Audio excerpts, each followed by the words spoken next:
Hiyo to Gaio. Today we are looking at, well, again, more Kayfabe love letters. This is X-Men Grand Design by Ed Piskor. And I'm, again, bouncing back and forth between the two creators because, yeah, they do really good work, and I just want to highlight what they do. And it's a little bit of a tip of the cap to these guys if I haven't said this before, because although they're pretty good about pushing their own stuff, they intentionally don't have commercials in their videos, which is great. And they're not going to do videos on their own stuff. So yeah, here's what I'm doing. Their guys have made a difference in me as an artist and do really good work. So I'm going to pump up their stuff because who else will? So here we go. Now, the thing I've said about uh, and also this is great. I mean, right from the get go, buddy. Man, what a great. The thing that I say about Ed's work is there's tooth in it. There's texture and feel. It's almost like varying layers of grit and sandpaper where you can just feel it. Because down here he does. I mean, you have all this sepia kind of stuff going on, and then super white with your characters running, and then these again a different tone from everything else, and then obviously they're running from the Sentinels. So really cool even opening here, and so we go through the story. I'm not really going to go through the story too much, but because I'm focusing on more on panel layout and design rather than the story. And if you're way into X-Men lore, he's basically taking the whole X-Men story and putting it, or one version of it, and putting it in a single volume. And also, there's a cool backstory to that we can get in next week or in a couple weeks when I do. This is one of two. This is two of two. Anyway, so we're doing the first one. After we get to the end of everything, I'll talk about that. But he, yeah, man, his.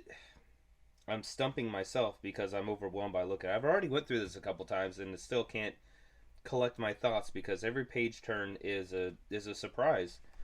Um, he is always doing stuff to keep visual interest up. This is the panel layouts along. It just how he does it. Again, you have this standout fire in the middle of kind of washout stuff.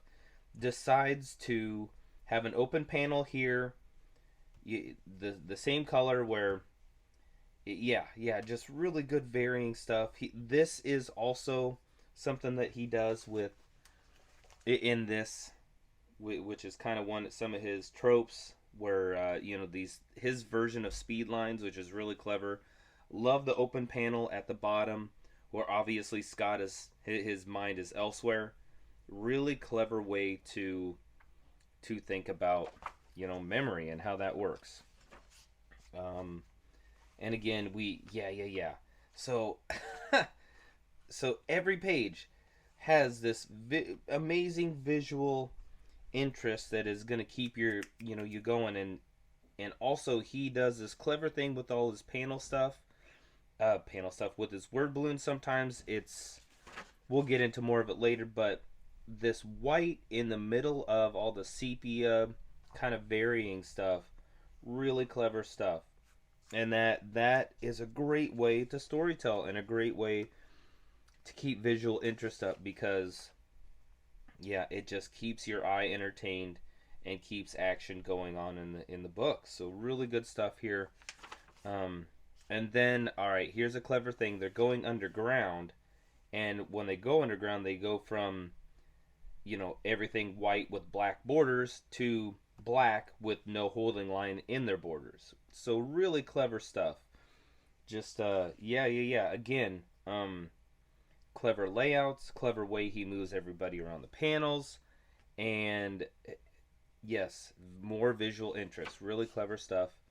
And then again, he will throw in these good anchors into the page. I mean, look at that. I mean, super sepia in the foreground, explosion in the background, and then silhouettes in the mid ground. I love when people can take a panel like that or take an idea like that and vary depths in ways that you wouldn't maybe normally think of or try to figure out that way. So really, really good, clever design. And then I think this is all still happening underground, and then there's an above ground, and then underground. So look how he even this very stark contrast of light and dark where they're at. So yeah, really clever stuff. Um, and again, I really like his Wolverine. I 100% guarantee you that Wolverine is that hairy. um, so again, not gonna be any super different storytelling stuff here because they're wanting him to tell a story that's already been told, but of course in his own language. Oh, and I got to say, great call out, Mr. Piskor. CBGBs. Yep. Oh boy. Yep. If you know, you know, and if you don't, well, you don't. So again, the story continues, and always this visual interest. And okay, so he's taking his own thing and varying it. So where we had these speed lines, we had these speed lines in other panels.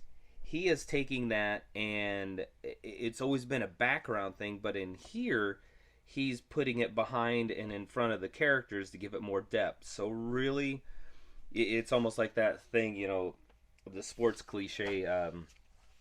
Scout yourself and get out of you get out of your comfort zone to the things you always do. So good stuff. And again, how he does all the blocking, how he does his character design, um, good anchors, good visual interest. Um, this he I love this panel here. This worm's eye view, 45-degree looking up from behind. Who draws that? Nobody draws that. Nobody draws that angle. Um, really clever stuff. And again, this is all things that varying your panel design.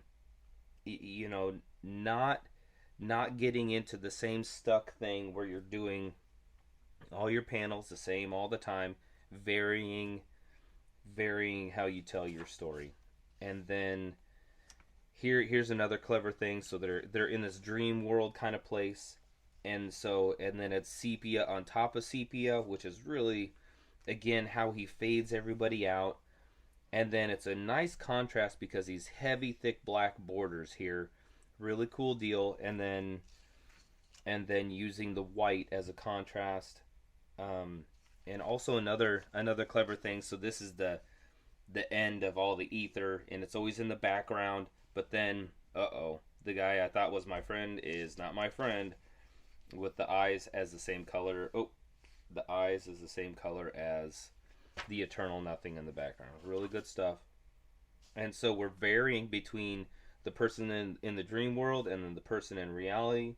Again, good stuff. I remember him on some of his when they on some of their shows, they're talking about this guy. I guess is a real pain because well, and also he takes he does his character design in really clever ways because he's again moving them around in different ways. But he said nobody ever draws the back of that helmet thing. It was a real pain in the backside. So just clever stuff. And also I'm a fan of anytime you can do a silhouette of something, tell the story. And again, still in this dream world, back and forth between things. And then the dream world comes to these guys. Just kind of wrapping up here a little bit. Just really good stuff from top to bottom. I guess I won't give away too much more. Oh, again, man, taking his own tropey stuff and then varying how he does it. Love it. I love it. So yeah, what can we take away from this work? Know what you do and grow in it. What if you're stuck in a certain type of panel design, change your panel design, change your layouts, challenge yourself to new things that you haven't done before. Because when you do that, you can make something pretty amazing. Oh, yeah, just good stuff here. I'm kind of out of words because of how just there's so much richness and depth in all of this, and I kind of don't want to ruin it for you because these are real easy pickups. I mean, I got mine pretty cheap, a 2-for-1 deal. Hmm. Oh boy, we'll end on this. What a great panel thing. You have so many things going on right there. Explosion, speed lines, somebody's thoughts, real time action, and silhouettes. So in motion everywhere. Again, yeah, he has really good motion, and that nobody just standing around talking and doing nothing. There's a purpose in everything that happens. So yeah, until next time, vary everything, do stuff that's uncomfortable, do stuff you've never done before. Boop.